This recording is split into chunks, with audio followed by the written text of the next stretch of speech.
Ito na, pag-usapan natin yung bigger picture. Kasi you mentioned this already, Sen Edo, no? So meron tayong matinding ano rito. Battle of narratives, no? On one hand, si President Marcos, he is clearly on a survival mode, 'di ba? And is trying to take charge of this flood control narrative. At the same time, kung ang call ng mga tao ay panagutin lahat, hindi naman pwedeng sabihin na, hindi, wag mo naman pag-usapan si Sara Duterte at yung mga Duterte. Kasi pinag-uusapan niya panagutin lahat di ba? Hindi naman to end or proposition. Na kung magpapanagot ka ng merong bahid ng korupsyon, dapat specific personalities lang. Okay. Pero in this case, no, the Dutertes, how likely that they would also be held accountable, no? Given the relatively short time frame available to this administration. Diba? Medyo napaaga yung kanyang lame duck years and basically time is not on his side anymore. Yes. Pero sa akin kasi ang pinakamahalaga pa rin is the political will to do this. No? Dahil sabihin mo na lahat yung pwede mong sabihin sa gobyerno, ang daming kapangyarihan ng gobyerno. Yeah. At medyo nakikita natin ngayon, di ba? Indicatively, yung mga kapangyarihan niya na pwedeng gawin. Yung powers ng Philippine Competition Commission, yung powers ng AMLA, yung powers ng Bureau of Customs, no? Yung powers ng BIR, yung powers ng DOJ, NBI, no? Yung powers ng LTO, etc. Kung gagamitin mo 'yan, no, ay ang laki ng pwede mong magawa. No? Pwede, halimbawa, si Alice Go, no, nakatakas na ng bansa pero na-locate pa rin. No? At naibalik dito. No? Tingin ko kaya rin niyang gawin kay Saldico kung gugustuhin nila.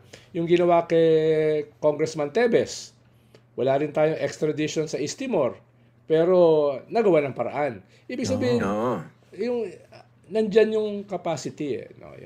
Yung ni-request ni Boying Remulla kay Senate President Tito Soto dahil wala namang whole departure order pa kay Jingo Estrada dahil wala pa namang kasong nakasampa officially, ang hiningi, huwag bigyan ng travel authority. So same effect. Hindi pa rin makakalabas ng bansa si Senator Jinggoy. Yung mga ganun ba? Yung maraming ganyan no? Na ngayon lang natin naunawaan. Hindi naman pala kinakailangan plunder yung kaso sa isang non-bailable na offense, no? Dito sa mga makakasuhan dito ng mga politiko, kontraktor at mga tao ng gobyerno. Pwede naman pala yung lesser crime ng malversation with falsification of public documents na 8 million lamang at hindi ganun katindi yung hinihingi na ebidensya. Yung mga ganun ba? Yeah. Diba? So, kung i-consolidate mo yan at may political will yung gobyerno na dalhin talaga sa logical conclusion itong sinimulan nila na mahiya naman kayo campaign, mas marami pang ma-achieve. No? Yeah. Mas marami pang ma-achieve. As long as the leadership has the political will, as you mentioned, and knows how to push the right buttons at the right time. Yes. Kaya, halimbawa, yung pagkakatanggal kay Bersamin, tingin ko hindi lamang dahil na-taint yung kanyang imahe dito sa mga testimony nila Bernardo. No? Tingin ko isang dahilan din diyan ay hindi na siya effective as an executive secretary. Hindi niya nagagamit yung power ng kanyang posisyon. 'Di ba? Para ayusin ang gobyerno, para maging oversight sa lahat ng departments, para maging crisis manager, para maging first line of defense ng presidente, etc., etc. Kaya kinakailangan din siyang palitan, no? Ng isa na hindi ko sigurado kung meron siyang capacity pero may political experience, may local government experience, no? May executive experience. Whether he will be better, I'm not sure. Pero parang tingin ko yun yung isang pinanggagalingan nung ipinalit kay Bersamin si Secretary Recto. Diba? So, tingin ko meron nakaamba na cabinet revamp. Dahil marami namang talagang patay na kuko sa kabinete na kinakailangan ng palitan o bagahe sa presidente. Long overdue na yan Diba? Isang taon na natin pinag-uusapan yung cabinet revamp na yan. Naging cabinet review lang pala. No? So, baka ngayon, seryoso na sila. Ito, speaking of former Executive Secretary Bersamin, may nakausap ako isang mataas na official din ng gobyerno. Nung siya pa yung ES, pinabalikan ko sabi niya, he's not as bold. Yun. So, you know the context of it, no? He's not as bold. So, interpretasyon ko dyan, hindi niya Very powerful executive secretary position, no? Kung Yes. gagamitin mo na maayos. Especially Yes. going after all the shenanigans. Pero mukhang, yun ang sagot sa akin eh. He's not as bold. Yan. Bago lang nga siya natanggal eh. Nagsalita siya na tungkol dito sa paghuli kay Senator Bato. Ang sabi niya ay ang susundin na raw ay yung bagong laws on extradition na ginawa ng Supreme Court. Ha? Sino nagsabi? Si Bersamin? Bersamin, sabi ko, ha? Pero sinasabi legal luminaries, it's not applicable in the case of ICC. Hindi naman to estado. Hindi naman to estado. No? So, nagulat ako dahil dating Chief Justice, ba't ganun ang hirit? No? Wala mo siyang binamasahe ba niya? No? Wala naman decision pa yung Supreme Court doon sa petition ng mga Duterte, doon sa arrest ni Digong. So, for now, ang operational framework ay yung surrender sa Interpol. So, saan niya hinugot yun? Wala naman tayong extradition relationship sa ICC. It's not a state. Yeah. So, yung ganun ba, Chief Justice there, yung mga minimum na inaasahan natin na kaya niyang gawin, hindi pa niya ginawa. In the meantime, eto no, whether people like him or not, very unusual for the president to say it, no, na he asked Congress to prioritize the anti-dynasty bill. Tapos yung panukalang batas para bigyan ng pangil itong ICI, no? Gawing Independent People's Commission, tapos mas gawing transparent yung proseso ng national budget. And of course, ito gusto ko to, no? Yung party list reform act. Napaka-importante yan dahil sa tindi ng pambababoy na ginawa nito mga dynasties na ito sa ating party list system. I mean, you have to give it to him, no? The fact na sinabi niya na gawing priority ito. Di ba? Mas maipe-pressure siya ng publiko na gawin ito. I-push talaga ito. Di ba? Pero ang importante rito, maisulong lahat yan at mangyari yan. And we have time for this, no? Definitely. Kailangan i-sustain yung public pressure for all these reforms to happen. So that when 2028 takes place, finally, mas magiging maganda yung political and hopefully electoral environment natin. For real leaders to have a real shot at winning. Hindi yung same old political dynasties na nagpapanggap ng mga reformists, pero puro basura naman yung ideya. Mga wala talaga maliwanag na plano para sa bansa. Diba? Iyan ang punto ko dito, Senator. Sana mas maayos yung landscape para mas maayos yung mapipili mga leader sa 2020. Tama ka na kailangan talaga na let us give credit where credit is due. Kahit papano ay meron siyang ginampanan na role. Hindi lamang dito sa Mahiya Ka Naman campaign.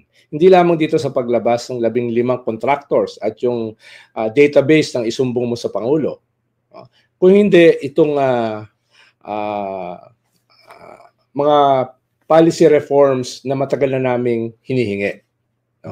Kaya purihin man natin yan. Pero dapat mag-claim making din yung mass movement. Dahil lang galing yan sa baba.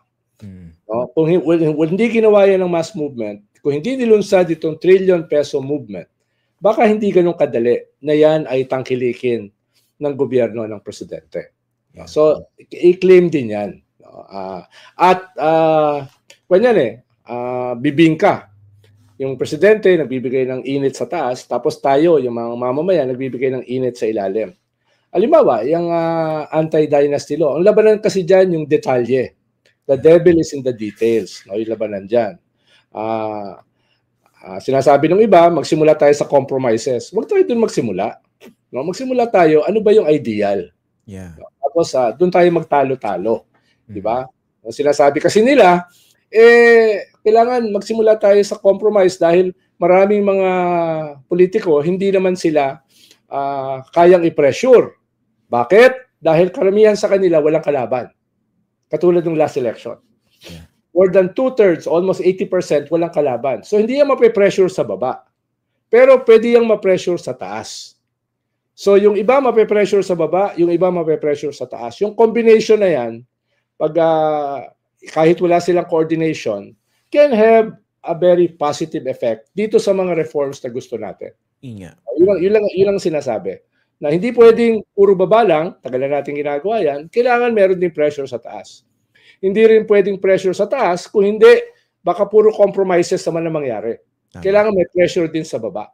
Pwede ba ako mag-paraphrase ng konti? Ilalagay sa microscope. Para hindi sila...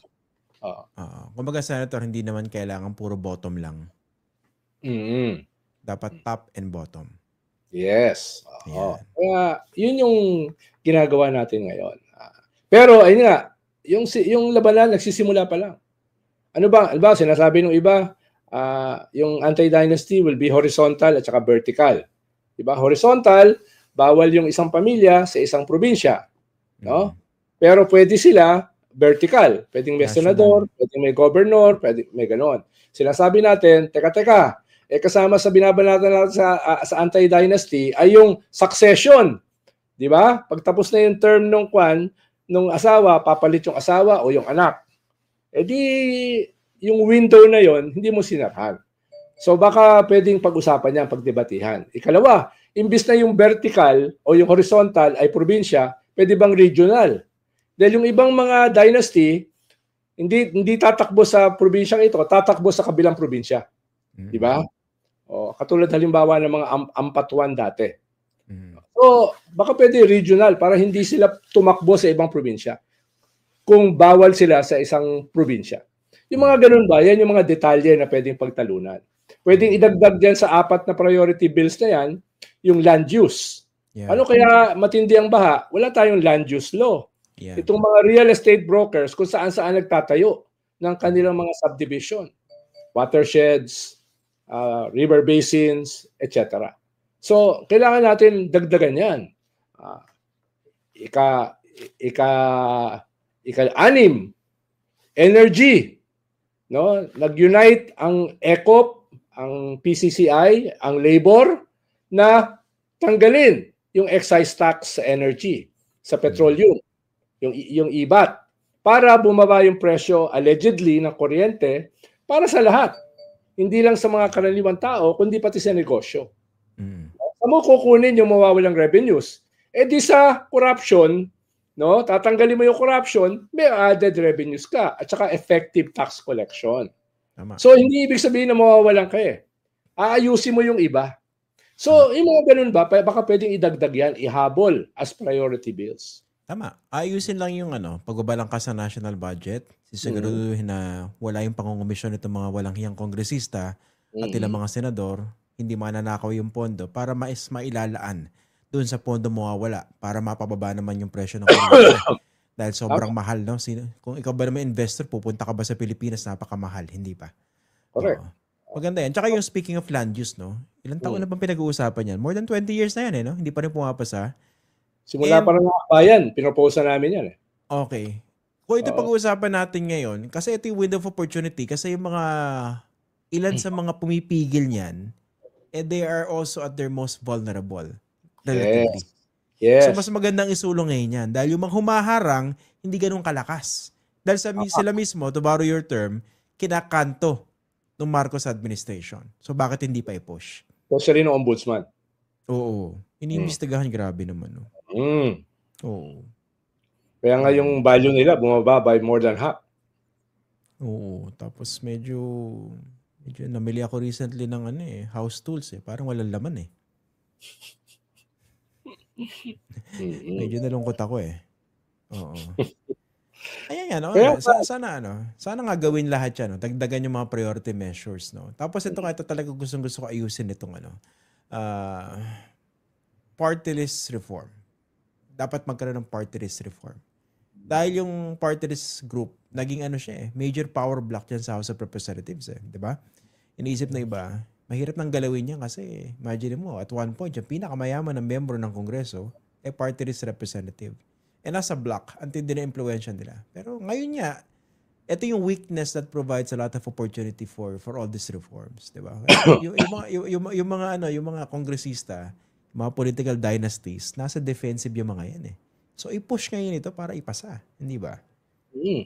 Pero mo yung dalawang gobyerno ang naging head ng appropriations, parehas party list rep. Can you imagine that? Yung dating sinasabi na second-class citizens sa Congress, dalawang gobyerno ang naging head ng APRO ay galing sa party list. Ganun ka-powerful. At parehas mga kontraktor. Ano So ba, kailangan recap po ko long kasi, ano? overdue yung reform na yan dahil nakatali yan doon sa usapin ng dynasty, nakatali yan sa usapin ng corruption.